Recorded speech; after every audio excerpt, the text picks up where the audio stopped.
It's time for this week's board game news. We have one unfortunate update to a previous story, but then some other really cool announcements. So let's get to it for all your tabletop news for the week of March 29th, 2023.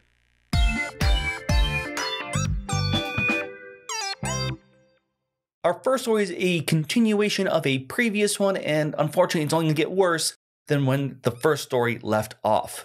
But it's something important and I think we need to talk about. Earlier, I brought up a story involving a whistleblower, letting it be revealed about a sexual assault allegation happening at Wyrmwood Studio, a company not known for its games, but rather the accessories they make as well as furniture for the tabletop hobby. They also have a YouTube channel known as Wyrmlife, which does actually play a part in this as we go into the story. Now, obviously, the sexual assault in itself is terrible, but recently an article was released on Gizmodo where they actually interviewed a bunch of employees, both current and former, and it seems that this rabbit hole just goes down deeper.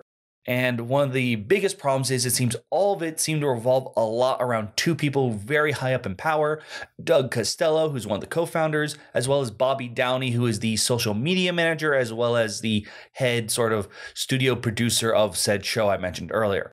Now, pretty much, I think the best way to sum it up is actually the top Reddit comment I saw was just, it just keeps going. Each paragraph just has a whole new allegation, a whole new problem at the company, whether it's ignoring people for raises based on just simply like gender or not being close friends to the main people. They've got ignoring safety issues and people who actually get significantly hurt and then fired like almost soon after. Oh, and probably to no one's surprise that the sexual assault from before was not the only one. It's really amazing just how many different issues and problems there are. I mean, each paragraph, like I said, just has something new to say. I honestly suggest you give it a read just to see everything that's going on. Now, obviously, people are very angry about this, not just because the morality conflicts they have with all the problems, but they just recently had a Kickstarter, so a lot of people just spent a lot of money trying to get some of their products. Now, I have seen on the Reddit thread some people talking about how they can get refunds for that, but if that is an issue, do look it up because people do have been talking about that if you do want a refund and you back their previous Kickstarter. Other than that, I hope my best for the employees there because it sounds like some of them have had some really terrible times there. But right now, because all of it revolve around some people who are so high up in power, I don't know how much can actually change there without some significant shifts at Wyrmwood Gaming. Our next one's a bit of a short one, but just interesting in terms of timing. Chetty Hempson, who was the CEO of TCG Player, is stepping down. Now, usually I'm sure this would not be something that's a big deal for most just general consumer, but the problem or what's interesting is one, they didn't name a CEO who's going to replace him because usually I feel like when I read or talk about these, it's like, oh, we're now having this person from this department now taking that position or the CEO from a different company. The other thing is that just recently I talked about this TCG player union that just got formed, as well as how apparently they fired someone right after that who was pro-union. So it's definitely one of those things. I wonder if he's stepping down because he was either pushed out or just didn't want to deal with the mess that is currently happening there, if there is much of one. So I guess the big thing will be a question, and I don't know how much they will actually play, I assume somewhat, of if they hire someone, or not hire, I guess, promote someone who is either going to be much more union friendly, making the TCG union much happier, or is going to butt even more so with them. And we're going to hear how the two are clashing throughout the year. So, all right, let's actually talk about some cool game stuff. First, let's go to Games Workshop. They just had this big live stream showing off a lot about Warhammer 40K. The first thing that's probably a bit more interesting to those who aren't already like deeply in Warhammer 40K is the new edition. This new 10th edition, I believe the coined phrase was simplified but not simple. They wanted to make a new edition that was easier to get into. I don't think we have really many rules in terms of how they do so. But I did hear rumor like there may be the psychic phase may be combined with another phase, in essence trying to step down on the phases and some other minor tweaks. So this may be a new way for you to jump in, not just because it's a new edition, that usually is always a good place, but it seems to actually trying to make it more approachable to audiences such as myself, who maybe know about Warhammer, but never actually took that step to actually start playing it. The other one, this one's probably more for people who already are excited about Warhammer, was the introduction, or I guess the return of the Primarch Lionel Johnson. For those who don't know, the Primarchs are sort of these legendary beings who were the children of the Emperor, and most of them either are on human side now or chaos and have split. In terms of the tabletop, though, there are pretty much mostly chaos. Before this, there is one human Primarch for the Ultramarines. So this is a pretty big deal to actually see another Primarch finally join the tabletop. And of course, a lot of people are also very happy with his miniature. He looks really cool. And at least since I started paying attention to Warhammer, I think there was also the introduction of Angron as well on the Chaos side. So it does seem they're trying to finally bring back all their Primarchs in slow and steady, maybe every 6 months to a year. So we'll have to wait and see who will join next. But regardless, lots of cool giant minis and new rules for you to learn and play with them. Now we're going to talk about TCG card game news, so if that doesn't interest you, you can use the timestamps down below to skip ahead. But first, Disney's Lorcana. There are plenty of spoilers already being revealed, and we already know it's going to be released at Gen Con and then game stores, and then finally in September, wide release. But we now know that the next set will actually be released in November for game stores, and then December 1st for wide release. So this is probably a good estimate of how long each expansion should take before the next set. And as well as if you get interested and enjoy Lorcana, you will have the perfect time to pick up some more product right before the winter holidays.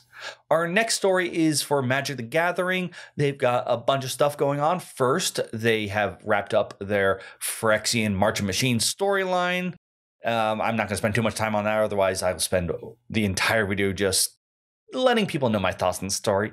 But outside of that, the new set does reveal a new card type, which is very rare when it comes to Magic the Gathering. This new type is called Battles, though all of them say Battle Siege, so I assume the Siege part is something that can change, such as Battle Standoffs, Battle Defense, so on and so forth.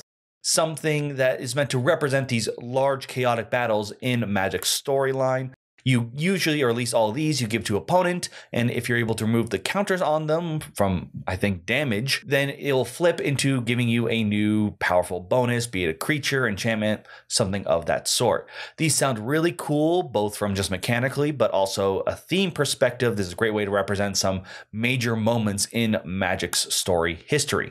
So we'll see how they will actually affect the metagame of all the different formats. The other thing I want to mention is that if by the time you watch this, you have watched the new D&D movie and you really love it, well, earlier I talked about how you can add the D&D characters to your campaigns, but now you can add them to your Magic the Gathering card games. They have released a secret layer that includes a card for all the major heroes, all of them being unique, not just reskins of older cards. So you can really feel like you're playing as that character.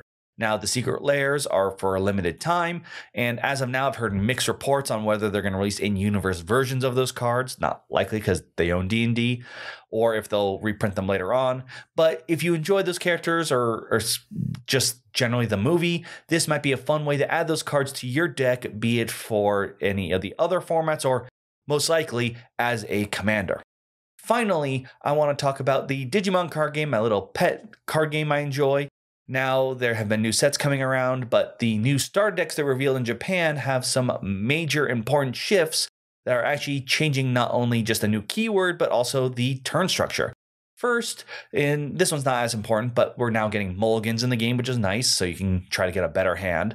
But they're now adding a reaction period right after you attack where your opponent can play cards, because the new starter decks include Digimon that are known as aces. These aces will include a burst evolution, will allow you to evolve. Currently, all of them are for free when your opponent attacks. But they also include overload. So if your opponent is ever able to remove the card, this I'm a little bit unclear about if it has to be delete or if it can be digivolve or return the hand, like any way it leaves the battlefield, you have to pay a certain amount of memory to them. So the idea is you get a free evolve that can usually affect them or stop the attack on their turn, but you may have to pay the price later. Now, I know in Magic, going back a little bit there, when we talk about cards that have that free now, pay later, they usually, well, at least most of the ones I can think about, fall into two categories.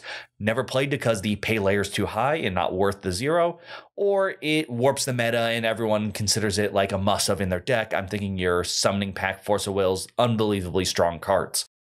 So we'll see what happens here. The Magic is very different from Digimon. These are the first instant speedish things we have, or at least that people have control of them triggering. So we'll see how they affect the meta. Luckily, I am in English-speaking territory, meaning I'm going to have about like 3 months or so to see how it messes around in the Japanese meta before it hits here.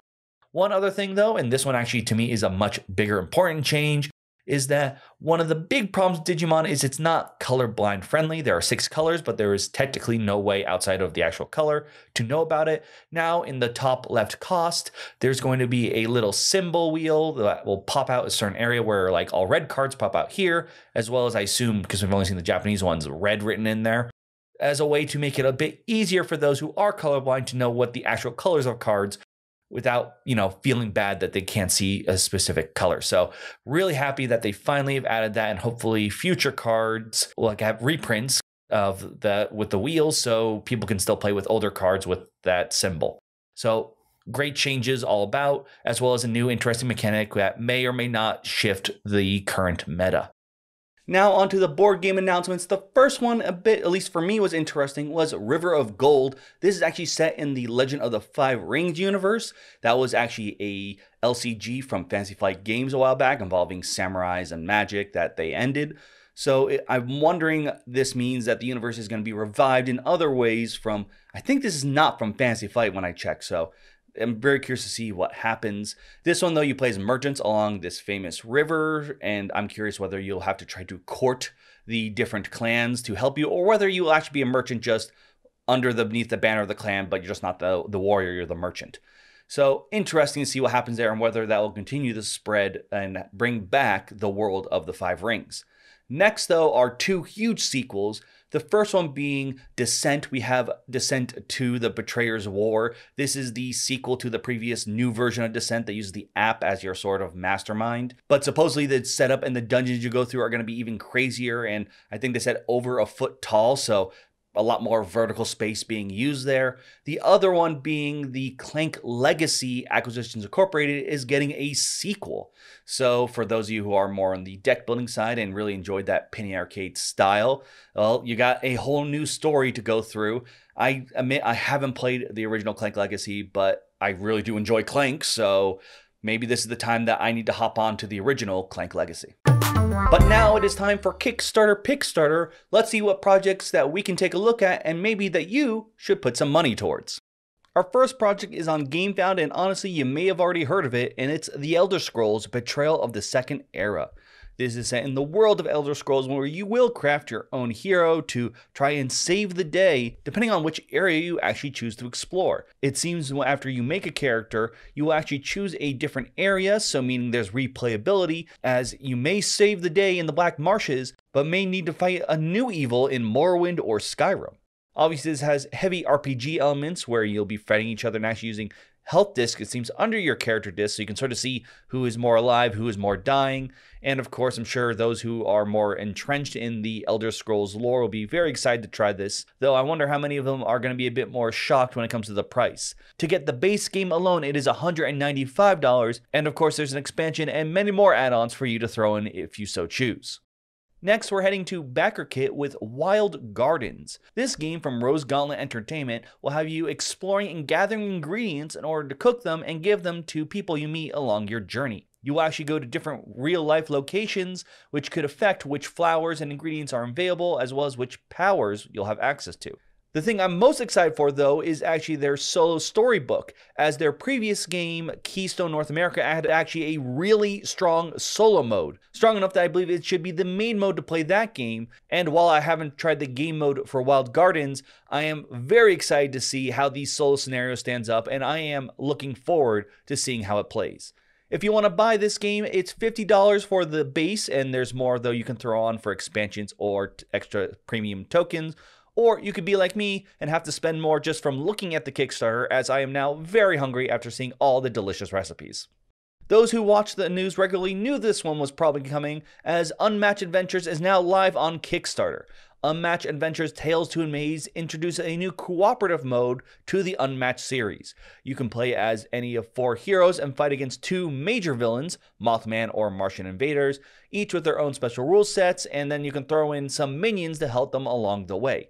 What's very nice about this is that the heroes included here are not exclusive to the cooperative mode. They can still be used in the head-to-head unmatched mode, and the board itself could also be used in the unmatched mode.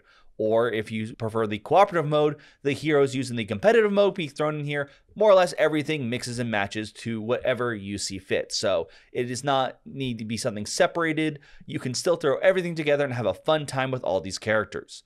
Now, if you want the game, it's $60, but of course there's most things, including previous Unmatched expansions, for you to buy for your gaming experience. Finally, I want to talk about Crime Unfolds pop-up mystery escape game.